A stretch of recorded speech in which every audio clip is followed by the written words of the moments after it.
Hi అండి. నమస్తే. తెలుగు నవలా శ్రోతలకు లక్ష్మి కథల ప్రపంచానికి స్వాగతం.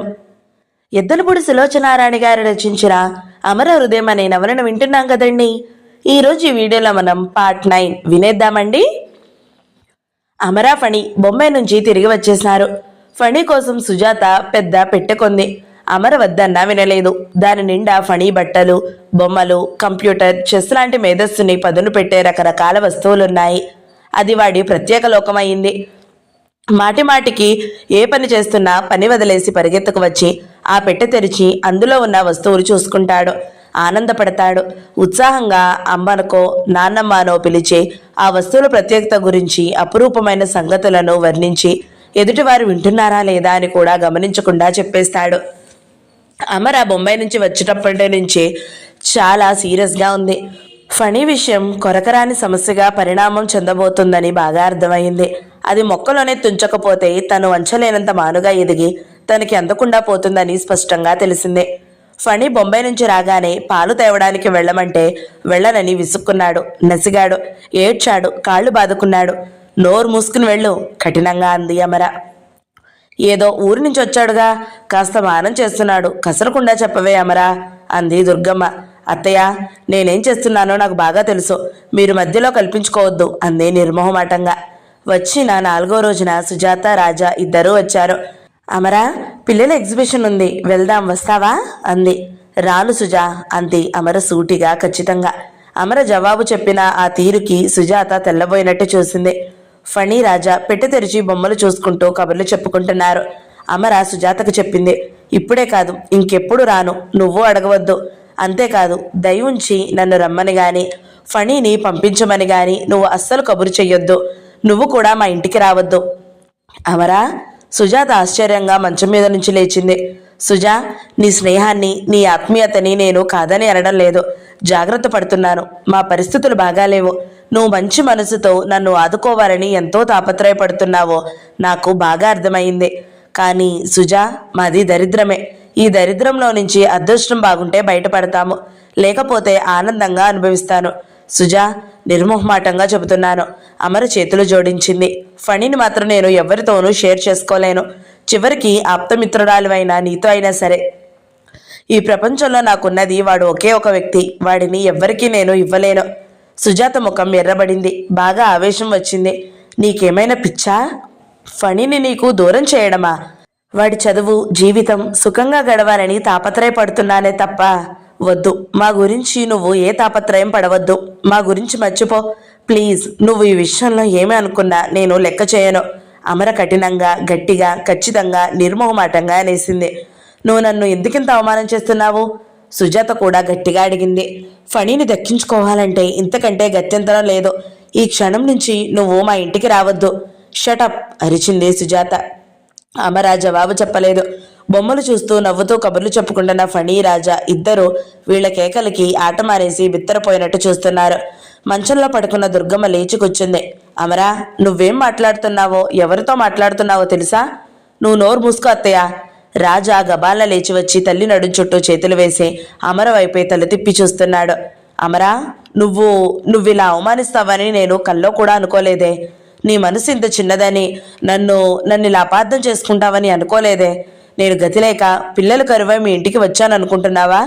సుజాత ముఖం ఎర్రబడింది. ఆయాసం వస్తుంది. ఊపిరి గబగబా పీలుస్తుంది. అమరకి బాధ కలిగినా నిగ్రహించుకుంది. మాటిమాటికి అమర కళ్ళ ముందు కృష్ణ చైతన్య పక్కలో అతన్ని ఆనుకుని పడుకున్న ఫణి, ఉదయం వేళ అతనితో జాగింగ్ చేస్తూ ఈ లోకమే మర్చిపోయిన ఫణి కళ్ళెదురుగా ఆ దృశ్యాలు చెరిపివేయలన్నట్లు ఆమె మనసుని వెంటాడుతున్నాయి. అమర అంది, ఫణి దరిద్రంలో పుట్టాడు, దరిద్రంలోనే పెరగాలి. ఈ ప్రపంచంలో మా లాంటి వాళ్ళు 100, 1000 కుటుంబాలున్నాయి.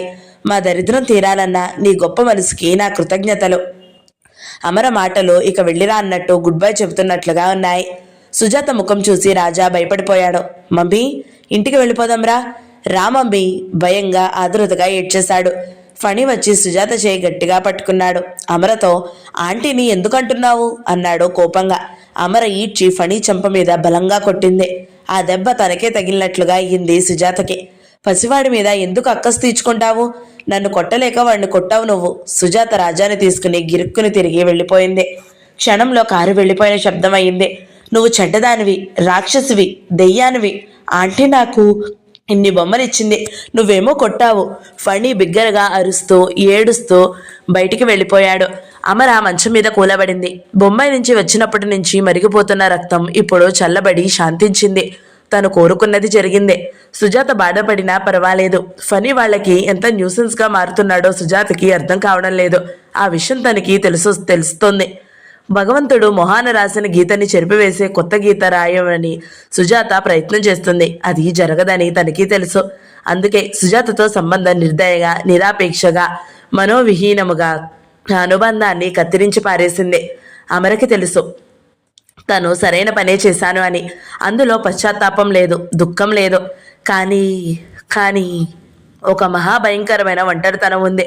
సుజాత వచ్చిన తర్వాత పారిపోయిన ఒంటరితనం వికృతపు నవ్వుతో విజేతల విటహట్టహాసం చేస్తూ మళ్ళీ ఆమె జీవితంలో ఆక్రమించుకుంటోంది. కానీ ఈ శాపం తనకి తప్పదు కాబోలు. సుజాతకి తెలియడం లేదు. తను సుజాతకి దూరం ఉండడం కాదు, ఫణిని కృష్ణ చైతన్యం నుంచి బలంగా యువతలికి లాగి దూరంగా పారిపోవడానికి చేస్తున్న ప్రయత్నం ఇదే. అమర కళ్ళ ముందు అదే దృశ్యం. కృష్ణ చైతన్య పక్కలో అతని దగ్గరగా ఒదిగి పడుకున్న ఫణి. అతనితో కలిసి జాగింగ్ చేస్తూ ఆ ఆనందం కోసం ఈ సర్వ ప్రపంచం చివరికి తనని కూడా కాలితో తన్నివేయగలడేమో అన్నట్లున్న ఫణి.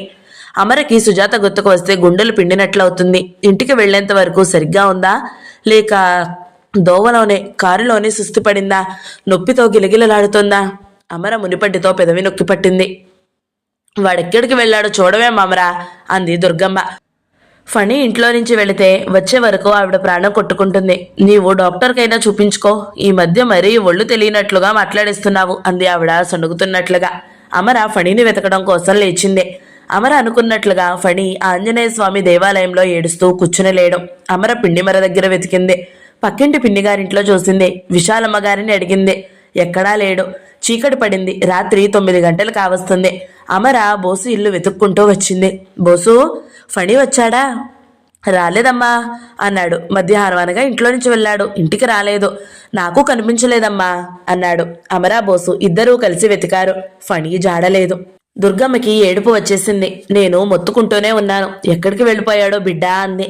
అమరకి గుండెల్లో చీకట్లు ముసురుకొని వస్తున్నట్లుగా ఉంది. ఫణి మళ్ళీ కంటికి సజీవంగా కనిపిస్తాడా? ఛీ, పాపిష్టిదాన్ని. ఎన్నడూ ఒంటి మీద చిన్న దెబ్బ అయినా వెయ్యని దాన్ని చెంప అదిరిపోయేలా కొట్టాను. అమరకి బాధతో ఏడుపు కూడా రావడం లేదు. ఫణి ఫణి కళ్ళల్లో ఒత్తులు వేసి వెలిగించినట్టే చూస్తోంది. పార్కులో, గుడిలో మళ్ళా వెళ్ళి చూసి వచ్చారు. ఎక్కడా లేడు. ఒకవేళ సుజాత దగ్గరికి వెళ్ళాడా? ఫోన్ చెయ్యాలా? ఏ ముఖం పెట్టుకుని? వాకిట్లోనే అమరా దుర్గమ్మ కూర్చుని ఉన్నారు. అమర మనసు తల్లడిల్లిపోతుంది. కళ్ళ ముందు రైలు కింద పడిన పిల్లలు గుర్తుకు వస్తున్నారు. దొంగలు ఎత్తుకుపోయి అమ్మేసిన పిల్లలు కనిపిస్తున్నారు. యాక్సిడెంట్ అయ్యి రక్తపు మడుగులో ఉన్నవారు గుర్తుకు వస్తున్నారు. ఒకే రోడ్డు మీద ఇన్ని విభత్సాలు జరుగుతున్నట్లుగా ఉంది అమర మనసు. చివరికి విశాలమ్మ గారి భర్త ఫణిని తీసుకుని వచ్చాడు. బస్టాండ్లో కూర్చుని కనిపించాడట. ఏదో ఊరు పోదామని కూర్చున్నట్టున్నాడు. పిల్లాడిని జాగ్రత్తగా చూసుకోమ్మా అని వెళ్ళాడాయన. అమర ఫణిని కౌగిలించుకుంది. ఏడుపుతో నోట్లో నుంచి మాటే రావడం లేదు. దుర్గమ్మ కూడా వచ్చి కౌగిలించుకుంది. అమర విశాలమ్మ గారి భర్తకి థ్యాంక్స్ చెప్పింది. ఫణిని లోపలికి తీసుకుని వచ్చారు. బట్టలు మాసినాయి, జుట్టు చెదిరిపోయింది, కళ్ళు ఎర్రబడి వాచి ఉన్నాయి. దుమ్ములో పడి మట్టిగొట్టుకుపోయిన రత్నంలా ఉన్నాడు. అమర మరీ కళ్ళారా చూసుకుంటున్నట్లు దగ్గరికి తీసుకుంది. ఇంట్లోకి తీసుకుని వచ్చి స్నానం చేయించింది. ఫణి స్నానానికి వెళితే దుర్గమ్మ అమరని దగ్గరికి పిలిచి రహస్యంగా వాడిని ఇప్పుడే వనకు అంది. అమర అలాగే అన్నట్టు తల ఊపింది. ఆమె కొడుక్కి అన్నం పెట్టింది. ఫణి అసలు మాట్లాడడం లేదు. ఎక్కడికి వెళ్ళావు నాన్న అంది ఆప్యాయంగా. ఆంటీ దగ్గరికి అన్నాడు. అమర ఉలిక్కి పడింది. ఆంటీ దగ్గరికా? ఎలా వెళ్ళావు? నీ దగ్గర డబ్బు లేదుగా. నడుచుకుంటూ వెళ్ళాను. ఆంటీ ఏమంది? ఫణి తల తిప్పాడు. ఆంటీని చూస్తానంటే మాధవి ఆంటీ పో అంది. తలుపులు కూడా వేసేసింది. ఇంకోసారి వస్తే కాళ్ళు విరగ్గొడతానంది. అమర చెల్లున కొరడా దెబ్బలు తిన్నదానిలా ఆర్తనాదం చేస్తున్న హృదయంతో కొడుకుని దగ్గరకు తీసుకుని గుండెల్లో దాచేసుకుంటున్నట్లుగా చేతుల మధ్య చుట్టేసింది. అమ్మా, ఎందుకమ్మా ఇంకో అమ్మను అలా తిట్టావు? ఫణి అవేదనగా అడిగాడు. కాదు నాన్న, ఆంటీ ఎప్పుడూ రమ్మంటుంది, నువ్వేమో వెళ్తూ ఉంటావు. అమర ఆగిపోయింది. ఆ పసి మనసుకి ఏమని చెప్పాలి? వెళితే ఏమవుతుంది? అమాయకంగా నిలదీసి ప్రశ్నిస్తున్నట్లుగా అన్నాడు ఫణి. ఏమవుతుంది? ఆ ప్రశ్న ఆమె హృదయం జవాబు చెప్పనట్టుగా ప్రతిధ్వనిస్తుంది. నువ్వు ఇంట్లో లేకపోతే నాకు బాగుండదురా, భయం వేస్తుంది. ఎందుకు? అమర జవాబు చెప్పలేకపోతుంది. ఆ రౌడీ వస్తాడనా? ఫణి తనే అడిగాడు. అమర్కి ప్రాణం లేచి వచ్చింది. అవునరా, ఆ రౌడీ అంటే భయం, నాకు చాలా భయం. అందుకని రౌడీ అంటే భయం అని ఆంటీకి చెప్పవే మరి? చెబుదామనే అనుకున్నా, కానీ ఏం బాగుంటుంది చెప్పు. ఇంట్లో ఇంత పెద్ద కొడుకు ఉంటే రౌడీ అంటే నీకు భయమా అని నవ్వదు? ఫణి ఆలోచించాడు. అవునన్నట్టు అంగీకరిస్తూ తల ఊపాడు. నువ్వు బస్టాండ్కి ఎందుకు వెళ్ళావు నాన్న అడిగింది. చీకట్లో ఆంటీ వాళ్ళ ఇంటి నుంచి వస్తుంటే దారి తప్పిపోయానమ్మా. అసలు ఆంటీ వాళ్ళ ఇంటికి ఎందుకు వెళ్ళావు? అవును, నువ్వు ఆంటీని తిట్టావు, నన్నేమో కొట్టావు. నీకు బాగా కోపం వచ్చిందని డాడీకి చెబుదామని వెళ్ళాను. డాడీకా? అమర ఆశ్చర్యంగా అంది. అవును, అంకుల్ని నేను డాడీ అనే పిలుస్తాను. డాడీ కూడా సరే అన్నారమ్మా. డాడీ చాలా మంచివాడే.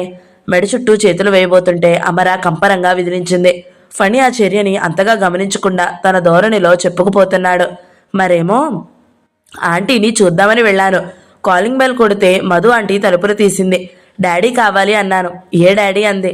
అంకుల్ డాడీ అన్నాను. లోపలికి వస్తానంటే బయటికి తోసి ఈ గడప మళ్ళా ఎక్కావంటే కాళ్ళు విరగొడతానంది. ఐలయ్యను పిలిచి నన్ను పంపి గేటు వేయమంది. గేటు బయటికి వచ్చేసి ఇంటికి వద్దామని వస్తుంటే చీకట్లో దారి తెలియలేదు. ఇంకో రోడ్డుకి వెళ్ళిపోయాను. అక్కడేమో శ్మశానం వచ్చిందే. మంటలు కాలుతున్నాయి. చెరువు కూడా ఉంది. పరిగెత్తుకుని నడిచి వస్తే రోడ్డు వచ్చింది. రోడ్డు వెంట వెళితే బస్టాండ్ వచ్చింది. అక్కడ కూర్చున్నాను. నువ్వు నన్ను కొట్టావుగా, కోపం వచ్చింది. బస్సులు చూసి అది ఎక్కి బొంబాయి వెళదామని అనుకుని ఒక బస్సు ఎక్కాను. టికెట్ ఏది అని అడిగితే లేదంటే కండక్టర్ దించేశాడు. రిక్షా వాళ్ళని అడిగితే చాలా డబ్బడిగారు. నా దగ్గర లేదుగా, భయం వేసి అక్కడే కూర్చున్నాను. మరే ఆంజనేయ స్వామిని నాకు తోడుగా రమ్మనమని ప్రార్థన చేసుకున్నాను. అప్పటికే అమర గుండెలకి అదుముకోవడంతో ఫణికి ఊపిరాడలేదు. అమ్మా, ఏడుస్తున్నావా? దెయ్యమని తిట్టానని కోపం వచ్చిందా అడిగాడు. లేదు, నేను నిన్ను కొట్టానుగా, నువ్వు తిట్టావు, సరిపోయింది. కానీ మధు తిట్టిందే. అమ్మ గొంతు పూడుకుపోయింది. అదేం పట్టించుకోకు, రాజా నాకు చెప్పాడు. మధు ఆంటీ ఎప్పుడు అందరినీ తిడుతుందట. డాడీ ఇంట్లో ఉంటే ఏమీ అనదట. అంకుల్ అనమ్మా. ఓహో, డాడీ అంటాను, నాకు అదే ఇష్టం. తను కూడా అనమన్నాడు. అమ్మా, నువ్వు రౌడీ గురించి భయపడకు, నేను ఎక్కడికి వెళ్ళనులే, తల్లిని సముదాయిస్తూ ధైర్యం చెప్పాడు. సరే అంది అమర. ఫణి నిద్రపోయాడు. అమర హృదయం కాస్త కుదుట పడింది. పెద్ద పెను తుఫాను వచ్చి ఇల్లు కూల్చివేస్తుందని భయపెట్టిన మబ్బు తేలి మబ్బుగా మారి తేలిపోయింది. ఇల్లు స్థిరంగా ఉంది. ఏం ప్రమాదం జరగలేదు. తీర్చని పూడ్చుకోలేని నష్టం ఏమీ జరగలేదు. బస్టాప్లో దారి తప్పి శ్మశానం మధ్య నుంచి ఒంటరిగా వచ్చి ఫణి నడిచి వెళ్తున్న దృశ్యం గుర్తుకు వస్తే మనసు బేజారైపోతుంది. మధు అన్న మాటలు గుర్తుకు వచ్చినాయి. ఇదే తను భయపడింది. భవిష్యత్ గురించి జాగ్రత్త పడాలని సుజాతతో కఠినంగా మాట్లాడింది. ఇప్పటికీ ఈ చనువులు ప్రేమలు బాగానే ఉండవచ్చు. కానీ ముందు ముందు రాజాకి ఈర్ష్య కలగవచ్చు. మాధవికి చిరాకు కలవచ్చు. తన ప్రాణం కంటే మిన్నైన కొడుకుని ఇంకొకరు చీదరించుకుంటుంటే తను భరించగలరా? ఫణి కృష్ణ చైతన్యతో చనువుగా ఉండడం ఆశలు పెంచుకుంటున్నాడని అర్థమయ్యే తను యువతలికి లాగేసింది. ఫణి బికారి కాదు. ఒకరిని దేనికోసము యాచించే స్థితిలో ఉండకూడదు. కనీసం తన బ్రతికి ఉన్నంత వరకు వాడిని అలాంటి స్థితిలో కలలో కూడా రానియకూడదు. తను ఫణి తనని గుండెల మీదకి లాక్కుంటూ అనుకుంది అమర. పిండిమర శబ్దం చేస్తూ తిరుగుతుంది. రోడ్డు వచ్చిపోయే వాహనాలతో శబ్దయంగా ఉంది. ఫణి బోసు గోధుమల సంచులు క్యూలో పెట్టి పిండిమర అరుగు మీద కూర్చుని కబుర్లు చెప్పుకుంటున్నారు. అక్కడికి విశాలమ్మ, జానకమ్మ కూడా పిండి పట్టించడానికి వచ్చారు. ఫణి ఉత్సాహంగా బోసుకి వసపిట్టలా చెప్పేస్తున్నాడు. బొంబాయి ఎంత బాగుంటుందో. మా డాడీ, నేను, రాజా పొద్దుటే జాగింగ్కి వెళ్లేవాళ్ళం. మరే మా డాడీ మమ్మల్ని ఎలిఫెంట్ గుహలకి తీసుకువెళ్లారు. అబ్బా, ఎంత బాగున్నాయో. బోట్లో వెళ్తుంటే ఇట్లా ఊగుతుంటే మనం కూడా ఇట్లా ఊగిపోతాం. బాబోయ్, భయం వేసిపోతుందనుకో. ఫణి అరుగు దిగి ఊగిసలాడి చూపించాడు. బోసు ఆసక్తిగా వింటున్నాడు. విమానాలు చూసావా? ఓ, వచ్చేటప్పుడు మేము విమానంలోనే వచ్చాము. అమ్మో, ఎంత పైనుంచి వస్తుందో. కానీ లోపల అస్సలు కదలదు. వాళ్ళు మనకి కాఫీ ఇస్తారు. డాడీ నాకు విమానం ఎలా వెళుతుందో చెప్పారు. కళ్ళు పెద్దవి చేసి పెద్ద గొప్ప సంగతిలా చెప్పాడు. ఫణి గొంతులో డాడీ అని సగర్వంగా చెప్పడంతో కృష్ణానదిలా ఆనందం పరవళ్ళు తొక్కుతుంది. ఇది వరకు ఎవరైనా చెబుతుంటే శ్రోతలా ఉండిపోయేవాడు. ఇప్పుడు ఆ అదృష్టం తనకి దక్కిన సగర్వ ఆనందం ధీమా అది. జానకమ్మని, విశాలమ్మని విను విను అన్నట్లు చేతి మీద గిల్లింది. ఆవిడే ఫణిని పలకరించింది. ఫణి, నీకు ఆ డాడీ ఎవర్రా అంది. రాజా నాన్నలేడు, ఆయన. ఆయన నీకు డాడీయా? ఊ, ఆయన నాకు డాడీయే. మా డాడీ నాకు ఎన్ని బొమ్మలు కొనిపెట్టాడో. డాడీ నాకు చదరంగం ఆట కూడా నేర్పాడు. మీ అమ్మ కూడా వచ్చిందా? ఆ, ఏ ఊరో మీరు వెళ్ళింది? బొంబాయి. ఎవరెవరు వెళ్ళారు? ఆరా తీసింది. నేను, మా అమ్మ, మా డాడీ, మా సుజా ఆంటీ, ఆమెని ఇంకో అమ్మ అని పిలుస్తానులే. విశాలమ్మ జానకి చేతి మీద మళ్ళా విను విను అన్నట్లు గీరింది.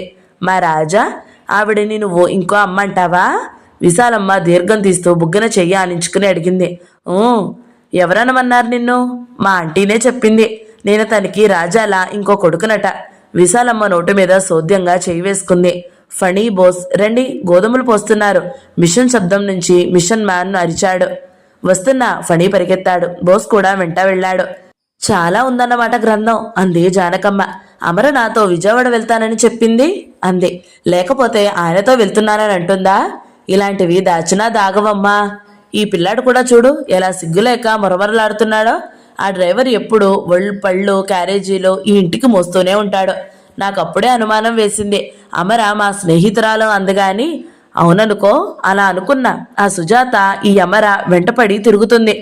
ఏం చేస్తుంది? చస్తుందా? కాదంటే మొగుడు వేరే తీసుకుపోయి ఉంటాడు. తను పిల్లాడు అన్యాయం అయిపోరు.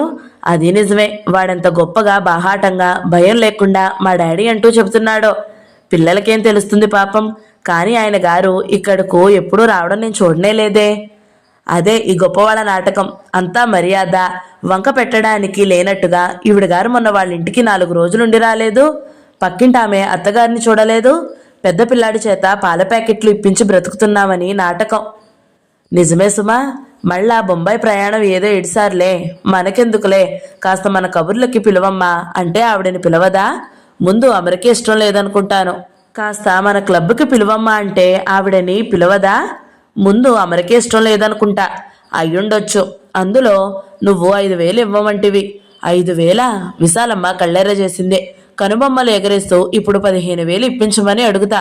ఎలా కాదుంటుందో చూస్తాను. ఈ వీధిలో ఉండగలదా కాదని ఈ పిండి పట్టించుకుని వెళ్లేటప్పుడే అడుగుతాను. ఫణి సంచి తీసుకుని వస్తుంటే మాటలు ఆపేశారు. ఫణిని ఎగాదిగా చూశారు. ఇదివరకు ఫణి పలికి మారిన వస్తువులా వాళ్ళెవరి కంటికి ఆనలేదు, పట్టించుకోలేదు. ఇప్పుడు వారి దృష్టి వాడి మీద కేంద్రీకృతం అయ్యింది. తూర్పున వెలుగు రేఖలు విచ్చుకుంటున్నాయి. రోడ్డు మీద వాకింగ్కి వెళ్లేవారు, జాగింగ్కి వెళ్లేవారు వ్యాయామ క్రమ పద్ధతి అభ్యాసం యాంత్రికంగా చేస్తున్నారు. నెత్తి మీద క్యాప్లు పెట్టుకుని రబ్బరు జోళ్లు టప్ టప్ మని శబ్దం చేస్తుంటే ఫణి, బోసు ఇద్దరు ఒకరు భుజం మీద ఒకరు చేయి వేసుకుని నడుస్తున్నారు. రోడ్డు మీద వారగా పెట్టిన బండి మీద కప్పిన బుట్టల్లో నుంచి గుమాళింపుని వాసన వెదజల్లుతున్నాయి. ఫణి డాడీ డాడీ అని చెబుతుంటే బోసుకి తను కూడా కారులో ఒకసారి ఎక్కాలని ఎంతగానో అనిపిస్తుంది. నన్ను కూడా మీ కారులో ఎక్కిస్తావా ఒకసారి ఫణి? ప్రాధేయపడుతూ అడుగుతున్నాడు. ఫణి తల పక్కకి వేలాడేసి రోడ్డు మీద ఆగిపోయి నడుం మీద చేయి పెట్టుకుని నేనే వెళ్ళడం లేదు అన్నాడు. నువ్వు వెళ్ళడం లేదా? ఎందుకని? మీ డాడీ ఏమైనా అన్నారా అని ఆరాగా అడిగాడు. ఫణి వెళ్ళకపోతే తన కారు ఎక్కే ఛాన్సు దక్కదనే నిరాశతో. మా డాడీ ఏమీ అనరు. నాకు ఆ రౌడీగాడితో పెద్ద తలనొప్పి వచ్చింది. తల పట్టుకుంటూ పెద్దవాళ్ళలా ఆరిందాగా అన్నాడు. రౌడీగాడా? ఏ రౌడీ? వాడే, ఆ గళ్ళు లుంగి చేత్తో పట్టుకుని ఇంత మీసాలతో నడుస్తాడే వాడే. వాడేం చేస్తున్నాడు? నేను లేనప్పుడు చూసి మా అమ్మని భయపెడుతున్నాడు. మా అమ్మకేమో చాలా భయం. అసలేమైంది? బోసు అర్థం కానట్టు అడిగాడు. ఇద్దరు వెళ్ళి మురికి నీళ్లు వెళ్లే కాలువ బ్రిడ్జి గోడ మీద కూర్చున్నారు. వాడు మీ అమ్మని ఎందుకు బెదిరిస్తాడు అడిగాడు బోసు. బోసుకి కూడా ఆ గళ్ళలుంగి వాడి మీద చాలా కోపంగా ఉంది. వాడి మూలంగానే తనకి ఫణితో కారులో ఎక్కే గొప్ప అవకాశం పోతోంది. నేను లేనప్పుడు మా ఇంటికి ముందు నుంచే అటూ ఇటూ తిరుగుతున్నాడు. మా ఇంటి వైపే చూస్తాడట. నేను ఇంట్లో ఉంటే మాత్రం ఎలా తెలుస్తుందో ఏమిటో మా ఇంటి ఛాయలకు కూడా రాడు. అమ్మ రౌడీ వెదవా, వాడి పని మనం చెబుదాం, వాడికి మనం బుద్ధి చెబుదామా? బోసు అడిగాడు. ఫణి చేతిలో మరో చేయి శబ్దం చేసి నానమ్మలా వేస్తూ అదే కదా నా బాధ, ఏం చేయాలి అన్నాడు. వెనుకగా వెళ్ళి వాడిని ఒక్క తోపు తోస్తే? అమ్మో, ఇంకేమైనా ఉందా? వాడు మనల్ని ఎత్తి ఈ మురికి కాలువలో పడేస్తాడు. ఫణి తొంగి చూసి ఛీ వెదవనీళ్లు వాసన అని ముక్కు పట్టుకున్నాడు. నిద్రపోతుంటే తల మీద కర్రతో బాధితే? బోసు ఇంకో సహాలాహా చెప్పాడు. వాడెక్కడుంటాడో నాకు తెలియదే మరి. నాకు తెలుసు ఫణి, కొత్తగా కడుతున్న చౌదరి గారి ఇల్లు లేదు, ఆ ఇంట్లో పడుకుంటాడు. వాడు అక్కడ తాగుతుంటే నేను చూశాను. వాడు గుర్రు గుర్రుమంటూ నిద్రపోతుంటాడు. కర్రతో బాధితే బాగానే ఉంటుంది, కానీ లేచి మనం వెంట పడితే మనం పారిపోలేం. ఒకవేళ వాడికి దెబ్బ తగలలేదనుకో, ఆ కర్రతో మనల్ని పచ్చడి చేసేస్తాడు అన్నాడు ఫణి. అదే నిజమే, బోసు అంగీకరించాడు. అదే నాకు తోచడం లేదు అన్నాడు ఫణి. ఇద్దరూ కాలినడక సాగించారు. పార్కులో కూర్చుని ఆలోచిస్తూ చూసిన సినిమాలు గుర్తు చేసుకున్నారు. నిద్రపోతున్నప్పుడు మెడకి తాడు బిగిస్తే, అమ్మో, తాడు తగలగానే వాడికి మెలకు వస్తుందే, మన మెడలకి ఆ తాడు బిగించి కోతిని తిప్పినట్లు తిప్పుతాడు. నేను అన్నం తిని మళ్ళా వస్తాను, ఆలోచిద్దాం అన్నాడు బోసు. అలాగే. ఇద్దరు వస్తుంటే ఆ గళ్ళ లుంగి అతను లుంగి చేత్తో పట్టుకుని సిగరెట్ కాల్చుకుంటూ వస్తూ కనిపించాడు. ఫణి బోస్ చెయ్యి గట్టిగా పట్టుకున్నాడు. వాడే పళ్ళు బిగించి బోసుకి రహస్యంగా చెప్పాడు. ఏడి, ఎక్కడా అన్నాడు. అడుగో వస్తున్నాడు. అతన్ని చూడనట్లే ఇద్దరూ ముఖాలు ఎత్తి సీరియస్ గా నడుస్తూ వెళ్లారు. అతను పక్క నుంచి వెళ్ళిపోయాడు. అమ్మో, చాలా లావుగా ఉన్నాడు, బోసు బెదురుగా అన్నాడు. అదే నాకు భయంగా ఉంది. మనం మధ్యాహ్నం కూర్చుని ఆలోచించి తేల్చేద్దాంలే అన్నాడు బోసు. ఫణి ఇంటికి వచ్చాడు. ఆ రోజు అమర మనసు అస్సలు బాగాలేదు. జానకమ్మతో కూడా విశాలమ్మ వచ్చి సుజాతని మా క్లబ్కి పిలుస్తావా లేదా అంటూ కూర్చుంది. మాకు మాటలు లేవడ్ని, పోట్లాటలు వచ్చాయి. అంటే నన్ను నమ్మమంటావా? ఇది వాలకం, నాకంతా తెలుసు. నువ్వు బెజవాడ అని బొంబాయి వెళ్ళలేదు అంటూ నిలదీసింది. ఎవరితో వెళ్ళావో కూడా తెలుసులే. నీ కొడుకు మా డాడీ అంటూ సంతోషం పట్టలేక ఊరంతా చాటింపు వేస్తున్నాడు. నీ వ్యవహారాలు మాకు తెలియదా ఏంటమ్మా? ఏదో మా క్లబ్కి ఒక 15,000 మీ ఆయనతో చెప్పి పడేస్తే మేము నీకు అండగా ఉంటాం. ఏదో ఒక బజారు వాళ్ళం, నీకు మేము, మాకు నువ్వు. అప్పటికి అమర పిచ్చెక్కిన దానిలా, విశాలమ్మ గారు ఏం మాట్లాడుతున్నారు? వీధిలోకి తోస్తాను అని అరుస్తుంది. ఎందుకమ్మా అలా అరుస్తావు? నేను కాని మాట ఏమన్నాను? ఇంతలో ఫణి గోధుమ పిండి సంచి భుజాన వేసుకుని మొయ్యలేక మోసి తెచ్చి నట్టింట్లో పడేసి ఎర్రబడి మంట పెట్టిన చేతులు ఉఫ్ ఉఫ్ అంటూ ఊదుకుంటున్నాడు. ఏరా ఫణి, నువ్వు మీ అమ్మ మీ డాడీతో ఇంకో అమ్మతో బొంబాయి వెళ్ళారా లేదా అంది. ఓ, అక్కడ చాలా చూసాం. ఫణి ఉత్సాహంగా వార్తలు మొదలుపెట్టాడు. అమర చెయ్యి ఎత్తి వాడిని కొట్టబోయినదల్లా అతి కష్టం మీద నిగ్రహించుకుంది. విశాలమ్మ గారు ఇప్పుడు ఎలా కాదనగలవు అని ధీమాగా విజయగర్వంగా దొంగని పట్టిన పోలీసు అధికారిలా చూస్తుంది. మీకు దండం పెడతాను, వెళ్ళండి. వాడికేం తెలీదు. ఏం తెలియకుండానే డాడీ అని పిలుస్తాడా? పిలిస్తే హర్షించి ఊరుకుంటారా? దండాలు పెట్టకు. మా క్లబ్లోకి వచ్చి చందా ఇప్పిస్తే ఈ వీధిలో మేమంతా నీకే దండాలు పెట్టేస్తాం. మళ్ళా వస్తాం. ఇది నీకు తప్పదు. ఈ వీధిలో ఉండాలి అంటే ఆవిడ మాటలు బెదిరింపులా ఆజ్ఞాపిస్తున్నట్లుగా ఉన్నాయి. పద జానకమ్మ, వెళ్దాం. ఇవ్వగలిగిన వాడి దగ్గర చందాలు వసూలు చేయకపోతే ఎలా? మనం ఊరికే అడిగామా? మనమంతా ఆవిడికి అండగాలేము. పద అంటూ వెళ్ళింది. భగవంతుడా, అమర తల పట్టుకుని మంచం మీద కూలబడింది. ఇదేమిటే అమరా, ఈ గోలేమిటి అంది దుర్గమ్మ భయంగా. నిన్న సంఘటన జరిగినప్పటి నుంచి అమరకి మతిపోయినట్లుగా ఉంది. ఆ రోజు సుజాతకి పరుషంగా చెప్పానే అనే పశ్చాత్తాపం గాలికి ఎగిరిపోయింది. ఈ నిర్ణయం ఆలస్యంగా తీసుకున్నాననే బాధ కలిగింది. ఆలస్యం అవడం వల్ల ఈ చిక్కుముడి తన మెడకి బిగిసింది అని కూడా అర్థమయ్యింది. మర్నాడు ఏం వంట చేసిందో పని చేసిందో ధ్యాసే లేనట్టుగా పరధ్యాసగా వడిలిపోయిన ముఖంతో ఉంది. ఫణి అన్నం తిని దుర్గమ్మ మంచం ఎక్కి పక్కలో కూర్చున్నాడు. నానమ్మా, నీకు ఒక శత్రువు ఉన్నాడనుకో, వాడిని ఏం చేస్తావు అని అడిగాడు. అప్పటికే నిన్నటి నుంచి ఈ గొడవతో చిరాకెత్తుపోయి అశాంతితో ఉన్న ఆవిడ పళ్ళు కొరుకుతూ కోపంగా, ఏం చేస్తానా, ఇంట్లో ఉంటే ఇంత కిరసనాయిలు పోసి తగలబెడతాను అంది. ఫణి కళ్ళు ఈ జవాబు వినగానే మెరిశాయి. మంచం దిగి పరిగెత్తాడు. నిన్న విశాలమ్మని నేను ఆ పని చేసి ఉండాల్సింది. ఈవిడ లేచి కుంటుకుంటూ దిగాలుగా ఉన్న అమర దగ్గరికి వచ్చింది. ఎంతసేపు అలా కూర్చుంటావు? రాత్రి కూడా అన్నం తినలేదు. ఈ పూట అయిన 4 మెతుకులు తినవేమ్మా. మగదిక్కులేని ఆడవాళ్ళని 10 మంది 10 రకాలుగా ఆడిపోసుకుంటారు. వాళ్ల నోళ్లు మనం కట్టలేం. తల వంచుకుని మన బ్రతుకు మనం బ్రతకడమే. వీళ్ల మాటలు విని నువ్వు కాస్త సాయం చేస్తే ఆ సుజాతతో తగ్గు పెట్టుకోకే. ఫణి చదువయి వాడు 4 డబ్బులు సంపాదించే వరకు ఈ తిప్పలు తప్పవు. దా, అన్నం పెడతారా? తిను. నువ్వు ఇలా కూర్చుంటే నాకే గుండెలు బెంబేలుగా ఉంది అంది. ఆకలి లేదత్తయ్యా అంది. మా అమ్మ కదా, దా ఆవిడ బ్రతిమలాడింది. అమర చేతులు జోడించి దండం పెట్టింది. అత్తయ్య, నీ మాట వినలేదని అనుకోకు. నాకు నిజంగా తినాలని లేదు. ఈ బ్రతుకు మీద రోతగా ఉంది. అయ్యో అలా అనకే తల్లి, కలలో కూడా అలా అనకు. ఈ ముసలదాన్ని ఆ పసివాడిని ఏం చేద్దామనుకుంటున్నావు? అదే నా కాళ్ళకి బంధంగా ఉందత్తయ్య. ఏమిటో అప్పుడేమో ఆ కటికి దరిద్రం బాధ, ఇప్పుడేమో ఆ సుజాత పుణ్యమా అని కాస్త తింటుంటే చూసి సహించలేని వీళ్ళ గోల. ఏ దిక్కు లేని వాళ్ళం అయిపోయామే తల్లి. నాకేం తోచడం లేదు. ఆ భగవంతుడు మన ముఖాన ఇంకేం బాధలు రాశాడో ఏమిటో. ఆవిడ కుంటుకుంటూ మంచం మీద కూలబడింది. అమర అన్నం తినలేదు, అలాగే కూర్చుంది. రాత్రి పొద్దుపోయింది. ఫణి తలుపులు తీసుకుని పరిగెత్తుకుని వచ్చాడు. ఆయాసపడుతున్నాడు. తలుపులు గడియ పెట్టేశాడు. ఏమిట్రా అంది దుర్గమ్మ. ఇంతసేపు అసలు ఎక్కడికి వెళ్ళావు? ఎక్కడికి వెళ్ళలేదు. ఎందుకంత ఆయాసపడుతున్నావు? ఊరికే. బోసు నేను పరిగెత్తాం. ఫణి మంచం ఎక్కి తల్లి పక్కలో పడుకుని తల్లి వీపుకి ఖర్చుకుపోయినట్లు పడుకున్నాడు. అమర అది గ్రహించే స్థితిలో లేదు. రాత్రి నుంచి పచ్చి మంచినీళ్లు కూడా ముట్టలేదు. నీరసంగా వడిలిపోయి బాధగా నిస్త్రాణగా పడుకుని ఉంది. మగతగా ఉంది నిద్ర. ఫణి దుప్పటి తనకి తల్లికి కలిపి బిగించేశాడు. గంట కూడా గడవలేదు. తలుపులు ఎవరో బాదారు. తలుపు తీరా ఫణి అంది. ఫణి పలకలేదు. అప్పుడే నిద్ర పడిపోయాడు కావాలు. ఈ పిల్ల ఇవాళ్ళ పచ్చి మంచినీళ్లు కూడా గొంతులో పోసుకోలేదు. దుర్గమ్మ అప్పటికే దడదడలాడుతున్న తలుపుల శబ్దం వింటూ వస్తున్నా వస్తున్నా అంటూ కేక పెట్టి కాళ్ళీడ్చుకుంటూ వెళ్లి తలుపులు తీసింది. ఎదురుగా పోలీసులున్నారు. వారి వెంట బోసు ఉన్నాడు. వారు కిరసనాయిల డబ్బా చూపించారు. ఇది మీదేనా అన్నాడు. మాదే. మీ దగ్గరికి ఎలా వచ్చింది? సొట్టపోయిన డబ్బాని చూస్తూ అంది. ఫణి ఇంట్లో ఉన్నాడా? ఆ, మీరేమవుతారు? నాయనమ్మని. ఫణి ఎక్కడా? లోపలికి వచ్చారు. ఫణి మేల్కునే ఉన్నాడు. తల్లిని ఇంకా ఇంకా ఖర్చుకుపోతున్నాడు. అమర అప్పటికే మాటలు విని నిద్రలో నుంచి లేచింది. నట్టింట్లో పోలీసులు. ఏమైంది? చప్పున కంగారుగా లేచింది. ఫణి దుప్పటి ముసుగు లాక్కున్నాడు. ఫణి ఏడి? అతనేనా?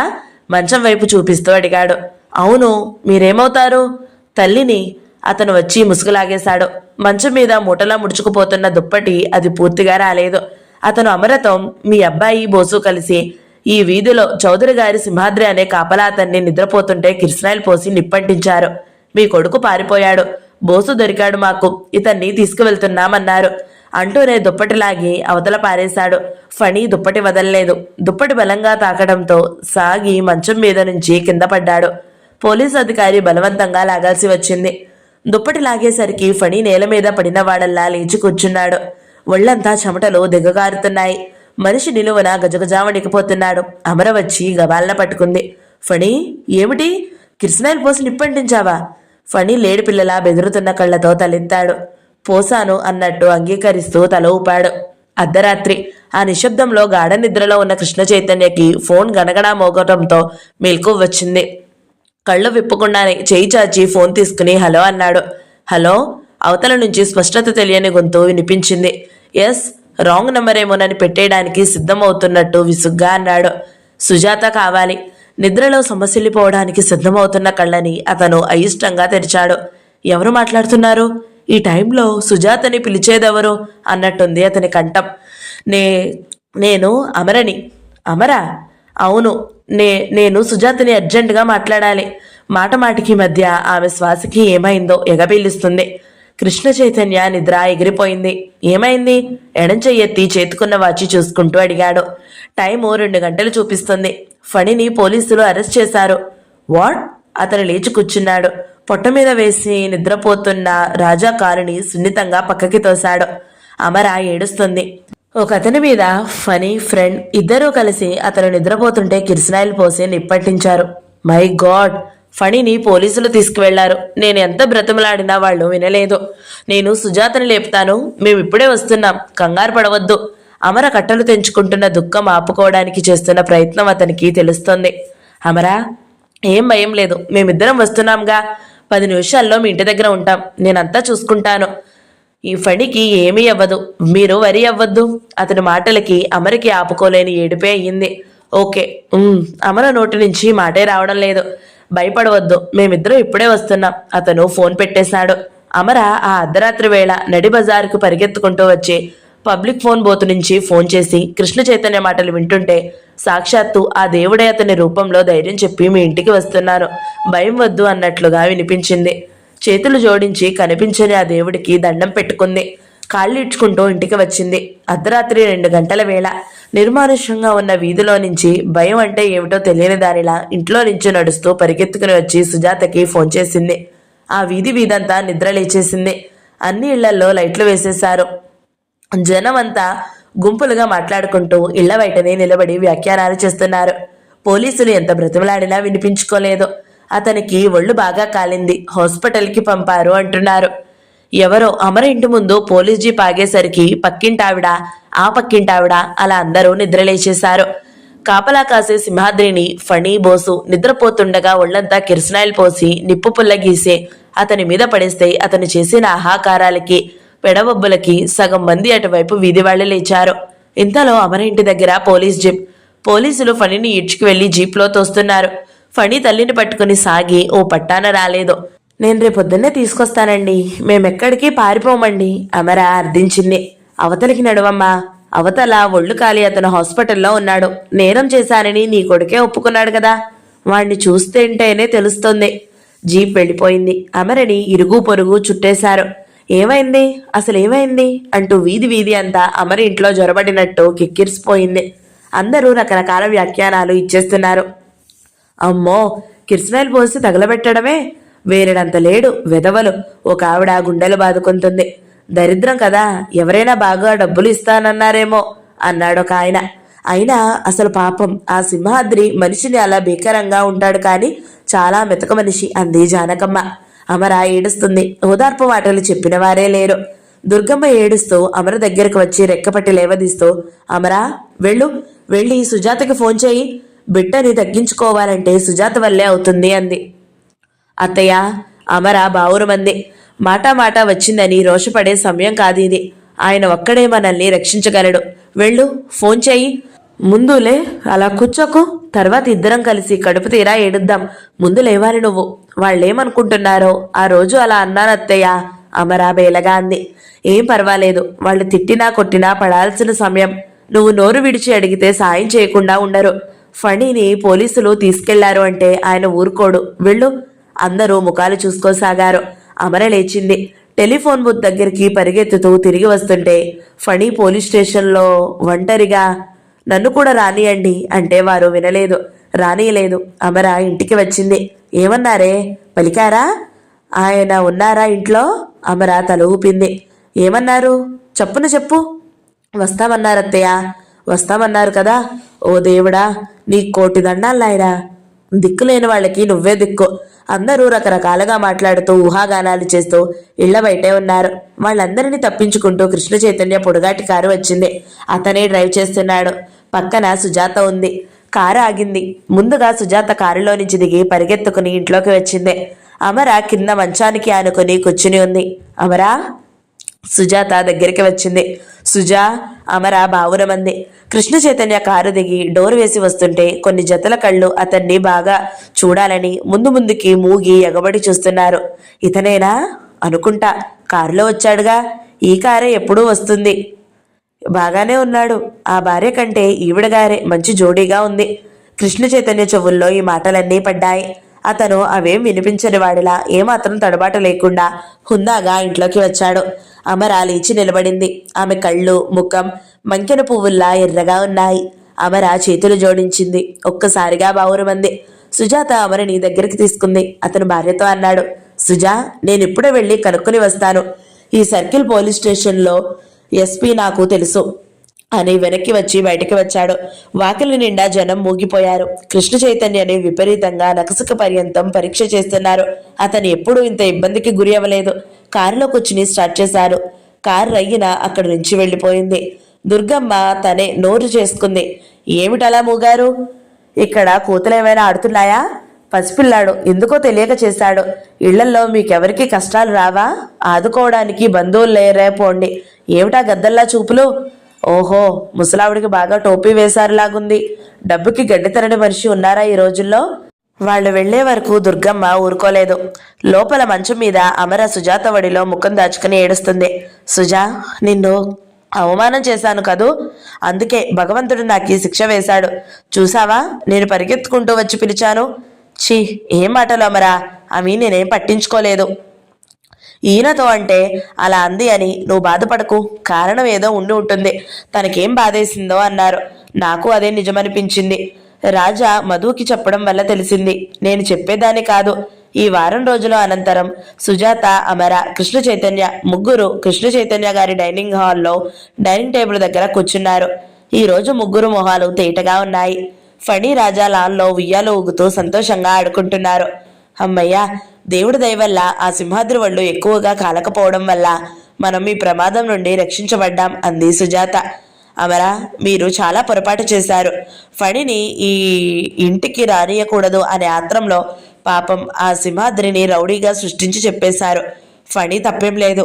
ఒక్కదాని వల్ల మనం రక్షించబడ్డాం. ఫణి పోలీసులు అడిగిన వెంటనే నేరం చేసినట్లు ఒప్పేసుకున్నాడు. మీరు కూడా కోర్టులో ఫణిని మీ స్వార్థానికి కట్టడి చేయడం కోసం అలా పట్టుబట్టినారని ఒప్పేసుకున్నారు. మా లాయర్ గారు అదే అన్నారు.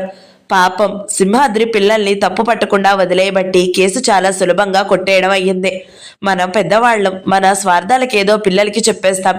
వారి చిన్న మనసులు చాలా అలజడికి గురి అవుతాయని గుర్తించాం.